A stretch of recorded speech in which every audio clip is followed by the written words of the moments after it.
Manim de Pafos. Falaremos da vida de um soldado subordinado a Herodes, que teve por encargo a captura e prisão do Cristo, próximo à Mesopotâmia. Porém, em sonho revelador, foi informado do caráter missionário de Jesus. Ao acordar, abdica-se da missão, e por esta decisão foi escarnecido pelos companheiros, mas glorificado por Jesus em uma bela visão. A chamada reunião de Pafos era uma simples brincadeira de sociedade, promovida para divertir autoridades de alta cúpula, a alguns aristocratas que ali compareciam de quando em vez e chegavam de outras províncias e se instalavam naquele lugar. Reunião esta ocorrida em uma cidade denominada Pafos, daí a origem da referida expressão. E naquela oportunidade conversavam e se decidiam altos negócios da corte do rei, se procurava saber notícia do povo e do que pensavam a respeito do rei Herodes, que dominava toda aquela região. Soldados se instalavam por todos os lados, e o assunto em pauta era a guerra, o poder e soberania. Acima de tudo comentavam sobre Herodes, sua autoridade, que era inquestionável e reverenciada. Havia ali um soldado graduado, responsável pelo exército daquela cidade, e também um pequeno setor da Judéia, que ficava além do Jordão, local de batismo de Yahshua ben Yosel, Jesus, feito por João Batista no século I. Apesar do cargo, Manim não apreciava as guerras, atinha seu ofício para garantir as benesses de seu posto, graduado no exército. De sua posição privilegiada, sempre que se fazia oportuno, realizava algum bem, mas sempre precavido em relação a Herodes, seus superiores, os bajuladores do rei, bem como de seus próprios soldados, que em maioria eram violentos, sanguinários e aproveitadores de ocasião. Assim lidava com esmero e habilidade o poderoso militar, sempre tentando ser pragmático. Sabia se fazer respeitar em seu tão elevado cargo e função. O tempo passa e Manim tenta agradar a todos e se manter como pôde no encargo. Todavia, sempre atento ao cumprimento do dever, obedecendo a todas as ordens. Às vezes o fazia mesmo a contragosto para acalmar a violência que existia entre os seus comandados, que na maioria não passava de animalha elevada à condição de representantes do poder legal, dominante e uniformizada ocasião. Certa feita, soube da existência de um justo Rabone, mestre entre os judeus, conhecido por Jesus, e como tivesse esses conflitos em seu mundo íntimo, resolveu procurá-lo com o intuito de esclarecimento, mas mal havia saído da cidade e recebeu a espinhosa incumbência de procurá-lo, com o fito de prendê-lo, e por isto entristeceu-se. Entretanto, foi uma ordem real e deveria desincumbir-se de mais aquela missão. Em seu mundo íntimo, sabia por antecipação que alguma coisa diferente em sua vida iria acontecer quando se encontrasse com aquele Messias Nazareno. Preparou a tropa e partiu em direção ao sul da Mesopotâmia em busca do precioso Rei dos Reis. Muito se viajou e fizeram paradas aqui e ali, ora dormindo em pousadas, ora sob as árvores ou ao relento.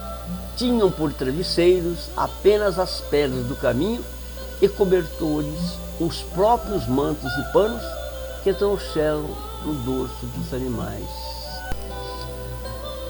Na oportunidade dessas paradas para os soldados, comentavam entre si que o tal rei poderia oferecer muita resistência e, portanto, deveriam manter-se precavidos das prováveis forças armadas do esperto líder agitador travestido de Messias. Provavelmente ele teria o intento de destronar Herodes e tomar conta de toda aquela região. Sol a pino passaram por um local onde árvores altas e sobreiras convidavam ao descanso de todos. Pensando assim, Manin, a bem da saúde da tropa e do êxito da tarefa, se decidiu pela parada por cerca de 1 hora, suficiente para o refazimento das energias de todos. Maninha acostava-se em uma das árvores e, após as ordens de praxe junto ao sentinela, tirou um cochilo. Em sonho, aquele dirigente marchava com seu exército em direção ao cumprimento de seu dever, até avistar um homem, alto, 1,85 m, forte, pele bronzeada e firme, manto claro, empoeirado ao corpo, fechado ao peito por uma cinta de laço confeccionada no mesmo material. Manin observou que tal pessoa apoiava ambas as mãos nas bordas da túnica, cujas abas que se cruzavam no peito. Barba semicerrada, crespa, castanho médio escuro e que não ia até as costeletas, cabelos longos, poucos cacheados, castanhos médios avermelhados, jogados aos ombros e penteado com as próprias mãos. Os cabelos desciam cerca de 1 palmo abaixo da nuca. Não possuía bigodes, boca regular, com lábios médios, onde as palavras que saíssem daquela boca jamais titubeariam. Seus olhos castanhos escuros eram muito vivazes, serenos e firmes, muito diferente dos de qualquer outro homem que esteve sobre a terra. Precata aos pés, confeccionadas em couro cru, com 3 tiras como apoio aos pés, 2 ao dorso de pé e uma no calcanhar que se unia à tira do meio. As alpacas tinham solado forte, com cerca de 1 centímetro de espessura. O rabino estava sozinho, mas ao fundo, a cerca de uns 100 metros, seus seguidores o aguardavam. Umas 15 pessoas. Todos se mostravam receosos da aproximação de Manin e seus soldados. Enquanto o exército se aproximava, o pregador abaixou-se, tomou de alguns minúsculos cascalhos e os espalhou à sua frente, como quem os houvesse escolhido e distribuído parcimoniosamente. Neste ato dava a entender a Manin que ele seria mais um de seus eleitos no chão da terra, como fiel cumpridor dos desígnios do Pai. Ao aproximar-se, mais pôde observar o caráter firme e a serenidade no rosto do mestre, que aguarda a chegada daquela comitiva. Distando do rabino cerca de uns 20 metros, Manin desce do animal e vai caminhando em direção ao Messias e sentiu um forte impacto, como que ao de um choque. Seu corpo todo estremeceu e mal conseguiu manter-se em pé. Percebeu desse temor daquele homem e o ato contínuo verificou que ele podia ler todos os seus pensamentos e que sabia por antecipação os atos vindouros. As pernas de Manin pareciam não lhe atender ao seu comando. Então, o mestre toma a iniciativa de vir em sua direção e pousar sobre ele o seu transparente olhar. O tempo parece não passar e Manin apenas olha e admira a coragem, firmeza e confiança daquele homem à sua frente.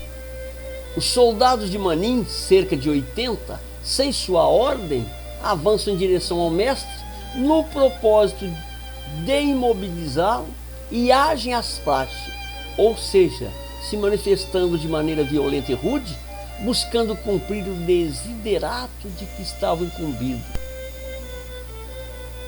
Desde Pafos ao que o experiente comandante faz o sinal que aguardem a decisão. Inesperadamente o mestre dirige-lhe a palavra e fala: Manin de Pafos, leve-me. Cumpra com seu dever, pois que estou pronto. Mas aquele comandante vê-se cada vez mais aturdido emocionalmente com aquele encontro. Foi como que se um raio houvesse atingido. Diante daquele indescritível conflito, limita-se a dizer: mestre, perdoe-me, tu és um santo, perdoe-me, não posso, sinto que és verdadeiramente o Filho de Deus vivo. Minha alma se mudiz, não posso, reafirma. O mestre retorna o diálogo e lhe questiona: maninho, que dirão seus superiores e subordinados? Não tens medo? Cumpra definitivamente com seu dever. Teus pares te tomarão por covarde. Todo o teu patrimônio material te será tirado. Açoitar-te-ão até a morte, ou por acaso achas que te pouparão? Valerá a pena passar por tudo isso, desobedecendo às ordens de Herodes? Inerte, maninho ouve aquelas palavras ternas, como as estrelas que brilham todas as noites, encantadoras como as ondas milenárias do oceano bravio. Aquele Rabone, a rocha dos séculos, não falava, e sim compunha melodias como num uníssono com o universo. Maninho extasiado, ajoelha-se e afirma: não posso, és o mestre da humanidade. Tens compaixão deste miserável que não tem coragem de enfrentar a realidade. Faça de mim conforme a sua vontade. Após essas palavras, Maninho chora copiosamente.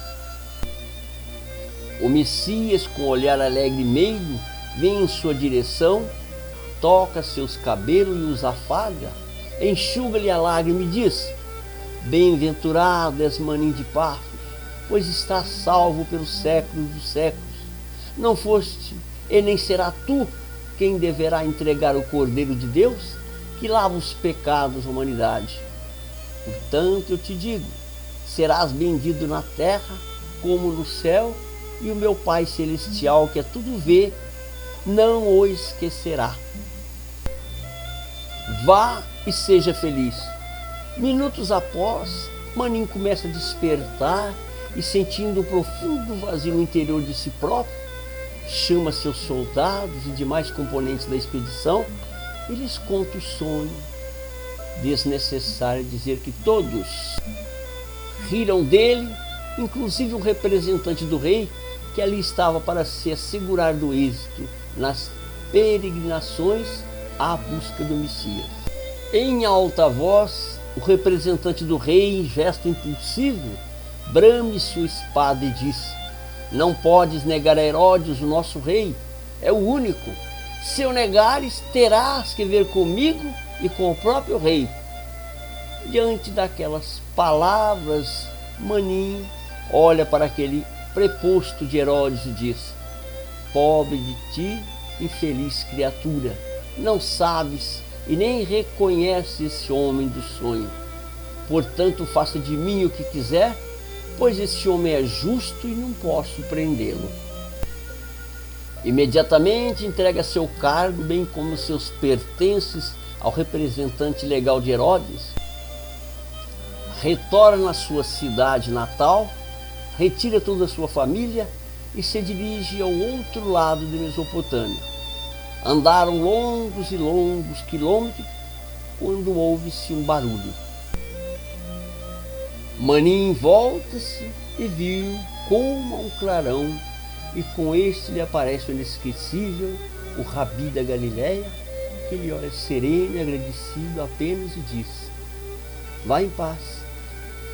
É espírito de Johan, 8 de outubro de 77, no culto do lar, psicografia Edson Flauzino Ceni e revisão de Ceni Júnior. Em 20 de agosto de 1996, no local denominado Seda, o espírito de Jerônimo Ribeiro Mendonça nos traz o complemento dessa história de Maninho com o seguinte soneto: o rosto de Jesus. Vi Jesus aparecer de manhã em meu cantinho. Foi lindo amanhecer, pois surgiu devagarinho. Trouxe rosas e os jasmins e também até hortênsias. Eu assim pedi por mim e por todas as desavenças. Obrigado, meu Senhor, meu amigo e meu pastor. Foi por ti, meu Salvador, que suportei tanta dor. Agradeço e me despeço por tudo que conseguido, e hoje eu nunca meço o quanto tenho seguido.